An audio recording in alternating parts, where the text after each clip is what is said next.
Imagine an ugly man making a funny face at you with his eyeballs bulging out of their sockets like this, without a hint of a smile on his lips.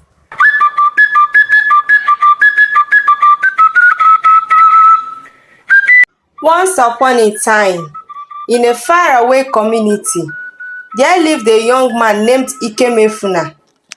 Ikemefuna was known as the ugliest man in his village, and no lady ever wanted to talk or look at him. Even the men also tried as much as possible to avoid him, but some of them couldn't because of his wealth. He was the ugliest and the wealthiest man in his village. He owns the biggest barn in the village and never lacks food and drinks in his house. His friends will sometimes mock him for being single at his age. Ikemefuna would always question his chi, asking why they made him so ugly. But then, whenever he remembers that he lacks nothing, he feels better. During one of their gatherings, Chidi, his friend, started to make mockery of him, of how he is lucky that the gods gave him little wealth. He told him that if not for it, he would have been a finished and miserable man. Ikemefuna, you are so ugly that even a newly born baby would convulse at the sight of you, and that is why you will remain single in this village. Everyone in the gathering turned to Ikemefuna and started laughing at him. Even the people that he feeds and take care of their financial needs laughed at him. Ikemefuna felt so bad, so he asked Chidi what he would give him if he's able to get a wife for himself within the next 1 year. Chidi looked at him from head to toe and told him that 1 year is too small, that he should take 10 years, and if it ever happens, he would give him the only plot of land he inherited from his late father. Everyone looked at Chidi as though he had lost his mind, but Chidi told them that it's impossible for any maiden from their village to marry Ikemefuna. Ikemefuna went home that night, and before he slept, he thanked the gods for their blessings and also asked them to help him find a wife so that his friends wouldn't see a reason to mock him ever again.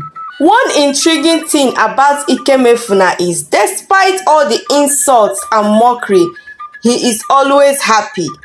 He has never allowed people's opinion of him to weigh him down. Days later, as Ikemefuna was returning home after the day's hustle, he saw Maziude and his daughter Amara sitting in their farmland and eating tapioca. Amara has grown into a very beautiful lady, Ikemefuna said to himself.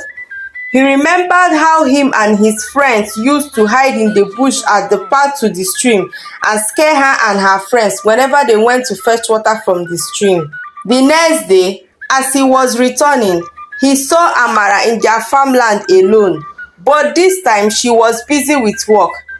Ikemefuna stopped, came down from his bicycle, and as he approached her, Amara quickly carried her farming tools and took to her heels. Ikemefuna stood there confused as to why she would run away like she did. As Amara rushed inside their compound, gasping for breath, her father, on seeing her, ran to hold her, then asked her who was after her. Papa, it's ugly Ikemefuna, Amara answered. Ikemefuna, where is he? Her father asked. What did you do to him? Why is he chasing you? Did he touch you? No, Papa. He came to the farm, and as he approached me, I ran away. Amara, did he say anything to you? No, Papa. Then why will you see him and run away? Ikemefuna is not a masquerade. He is a human being, just like you and me. But Papa, he looks scary. Papa Amara laughed. What if you had fallen and broken an arm or leg while you were running? What would you say happened to you?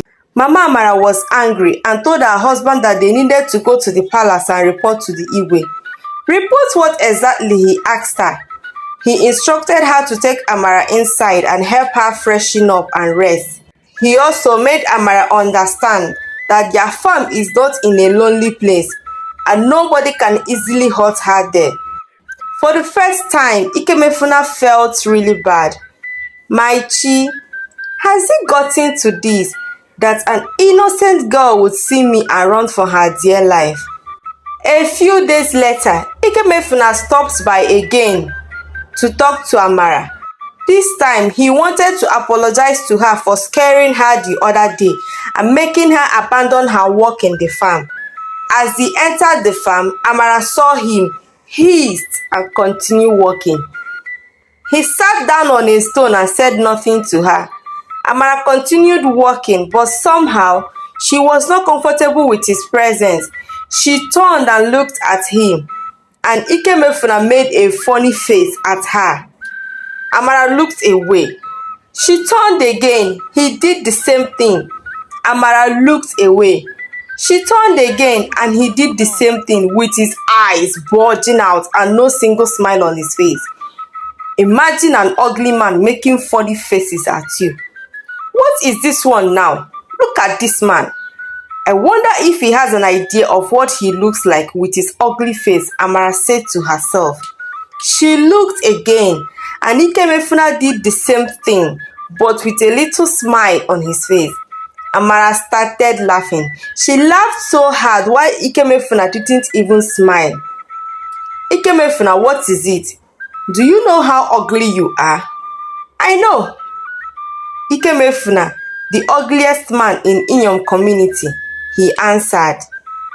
The way he said it made Amara feel bad for calling him ugly to his face. Then he asked if he could give her a helping hand, and she accepted. Like that, they became friends. Ikemefuna would always stop by daily and bring her roasted plantain with lots of fish as he comes back from the market. Days turned to weeks, weeks to months, and their friendship blossomed. Her two friends, Ifeoma and Obioma, couldn't believe that Amara, with all her beauty, would ever agree to talk to Ikemefuna, talk more of being friends with him. They laughed at her and kept asking her what she saw in him. Amara was surprised at the way Ikemefuna was always ready to help her. His kindness, his humility, his sense of humor, how he never forgets to buy her something to eat knowing she would be in the farm, hungry. How he showed concern about her father's falling business and sympathized with her. He makes her happy. She remembered that ever since her father lost his business and things got bad for them, she has not been happy. Initially, going to the farm every day made her cry, but with time, she realized that her parents are doing their best to make sure they don't go hungry. But being friends with Ikemefuna had made her to forget her suffering because every minute spent with him is filled with laughter, joy, and happiness, as Ikemefuna is blessed with a great sense of humor. One day, she asked him how he managed to be happy and help the villagers even when they are his worst nightmare. They call him ugly, while some call him money misroad, because to them, someone as ugly as he is doesn't in any way deserve such riches. Ikemefuna laughed and said, "They are not my chi, so whatever they say doesn't in any way affect me. I am ugly, that I know, but I am grateful to my chi for the gift of life, good health, and wealth. I believe my gratitude to my chi creates more wealth for me. I am always happy because I don't dwell on what my chi didn't give me. I focus on what he has given to me." Those words ring deep in Amara's heart daily, and somehow Ikemefuna has succeeded in teaching her gratitude instead of always feeling sad for the things going wrong in her life. Their friendship grew and Amara enjoyed every bit of it. To Ikemefuna, he was having the best moments of his life and he kept praying that nothing would ruin it. At one of their gatherings, His friend Chidi asked him where he got the charm he used to get Amara to talk to him. Charm? Ikemefuna asked. I don't do charms. Amara is a lovely girl and I am glad the gods brought her my way. Anyway, my dear friend, enjoy it while it lasts because I know that very soon she will see this your ugly face and run away from you. Ikemefuna said nothing as he continued drinking. Though he kept wondering what exactly he did wrong to Chidi that made him hate him so much, even though he helped him financially whenever he needed help. But for this hatred, he swore that he would definitely marry a maiden from their village and take away Chidi's only inheritance. Amara's father warned her to be careful of Ikemefuna and never to stay at a hidden place with him. Her mother was not comfortable with her friendship with him, but she couldn't do much but to advise her to be careful. Ikemefuna has really tried in so many ways to help Amara, but because it is seen as an abomination in their land for a lady or her family to collect gifts from a man she is not married or betrothed to, she rejected every gift from him. One day, as they were gisting, Ikemefuna told Amara about the bet he had with his friend Chidi. He told her that he sincerely would love to prove him wrong. So why are you telling me this? Amara asked him. Amara, we have been friends now for 9 months. Amara, will you please marry me? Amara started laughing. What do you mean by that, Ikemefuna? See, Amara, I have a plan. Be my wife for 2 years. And after 2 years, we can come up with reasons why we can't be together and go our separate ways. At least 2 years will be enough for me to build a house for your parents, start another business for them, and give you anything you need. The marriage will not be consummated till we part ways. Then I will also win my bet with Chidi. I want to make him understand that he is not my chi and does not have any right or reason to insult whom his chi has blessed. Amara looked at him with so much confusion on her face. She stood up and left. That night, she kept tossing around in bed and couldn't get a wink of sleep. She thought about Ikemefuna's proposal. What happens after the 2 years? She asked herself. I become single again, then becomes the topic of discussion in the entire village. She thought about his promises. They are so mouth-watering. A new house for my parents. Then she thought about Ikemefuna. My Ikem, she said, as she hugged her pillow with smiles on her face. That is all Ikem brings her, happiness and joy. I will marry Ikemefuna, she said. At sunrise, she went to her father and told him about Ikemefuna's proposal. And what did you tell him? Her father asked. Nothing, Papa. I only walked away from him because I never expected it. Amara. Yes, Papa. Do you like Ikemefuna enough to be his wife? Papa, maybe. Okay. That is to say you are trying to consider him. Amara, her father called her again. Yes, Papa. I want you to take your time. Look at Ikemefuna, especially his face. Bear it in mind that that is the face you would wake up to see for the rest of your life. Also, don't forget to consider your unborn children. They may likely look like their father. Are you sure you can cope with that? I know you are a very beautiful girl, as beautiful as your mother, but Ikemefuna will be the father of your children. In marriage, both the inner and outer beauty matters to avoid regrets. Mama Amara ran from inside the house and told them that nothing will make her allow Amara to marry Ikemefuna. She cried, that she wouldn't want to have grandchildren that the villagers would make mockery of. After some days of staying away from Amara, Ikemefuna decided to be a man, so he went to see her. To him, he has seen it all, and the worst is she would call him ugly and say no to his proposal. But when he got to the farm, Amara was happy to see him, so he helped her finish up her work. The two of them sat down and said nothing to each other. Amara asked him, "Are you really going to collect Chidi's land from him when you eventually find a wife?" "Yes, I will," Ikem answered her. Amara looked at him and said, "Ikem, I will marry you." Ikemefuna stood up and couldn't hold himself. He couldn't contain his joy. He screamed. He ran home. "She called me Ikem. She called me Ikem. A maiden from this village called me Ikem." Ikemefuna had butterflies in his stomach. His body was doing him tinini tinini. He was so happy.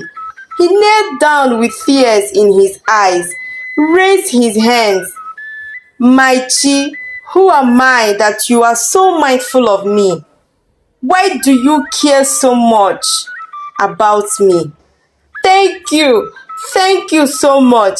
I promise to give Amara all of me. I promise to make her happy." Amara told her friends, and they were so disappointed that of all the young men in the village, she decided to end up with the ugliest of them all.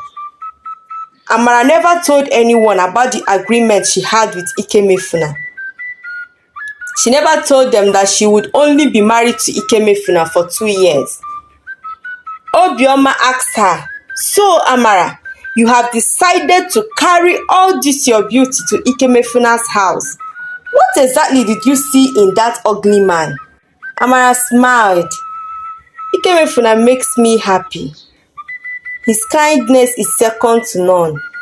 He is so loving, honest, caring, and a giver. I am very sure he would make a good husband. To crown it all, he is wealthy. And tell me, which maiden in this village wouldn't want to marry a wealthy man? But most especially, his sense of humor is second to none. He is so fun to be with," Amara answered. Soon, the news of their upcoming wedding spread round the village. People laughed at her for agreeing to marry the ugliest man in the village. Her mother cried and begged her to have a rethink, but she said no. On the day of their wedding, people had so much to eat and drink. Most people were there to see if it was real. Some laughed at Amara to her face, while some said to her hearing what her children would look like. Ikemefuna called upon his friend Chidi and announced to everyone that he had won the bet, and so Chidi's only plot of land now belongs to him. Chidi, my dear friend, I want to once again remind you that you are not my Chi, and you have no say on the direction my life takes. He gifted his wife the plot of land. Chidi's mother knelt down and started crying, begging Ikemefuna to show mercy, as that plot of land was their only source of livelihood. Ikemefuna fulfilled his promises. He built a new house for Amara and her family. Her father started his cow selling business. Her mother's business was boosted and she acquired the biggest shop in the market. Ikemefuna employed maids for Amara. They wash, clean, and do all the house chores. Amara is not just a beautiful girl, she's also a very wonderful cook. So she told Ikemefuna that she doesn't need a cook as she would prefer to cook for him herself. Though Ikemefuna insisted on getting one for her because he wanted to make sure she didn't stress at all. Every evening, Ikemefuna will stroll around the village with his beautiful bride. Her friends became jealous, and other families began to wish Ikemefuna would be their son-in-law. Ikemefuna became a very, very happy man, and his business doubled in profit and continued to blossom. He noticed that people now look at him differently. Even the ones that never responded to his greeting started to greet him. His ugliness began to slowly disappear. Amara brought him so much joy, happiness, and success because her love was genuine, even though they lived as roommates. Papa Amara was so happy that God had used Ikemefuna to rekindle their lost hope. He was happy not because of Ikemefuna's wealth, but because God gave him a son he never had. In Ikemefuna, he found a son, a gist partner, a drinking partner, and most importantly, an in-law. Amara was already so much in love with Ikemefuna. She told him that she is ready to do eternity with him. They consummated their marriage, and after 9 months, Amara gave birth to a very handsome baby boy. Moral lesson 1. In matters of the heart, look beyond appearance. Amara discovered Ikem's good qualities despite his appearance. It emphasizes judging people based on character rather than looks. 2. Inner beauty shines through. Ikemefuna's kindness and caring nature made him attractive regardless of his physical appearance. 3. Amara wasn't swayed by the birth itself, but by Ikemefuna's inherent kindness. This shows that true love or connection can blossom based on genuine qualities, not external pressures or promises.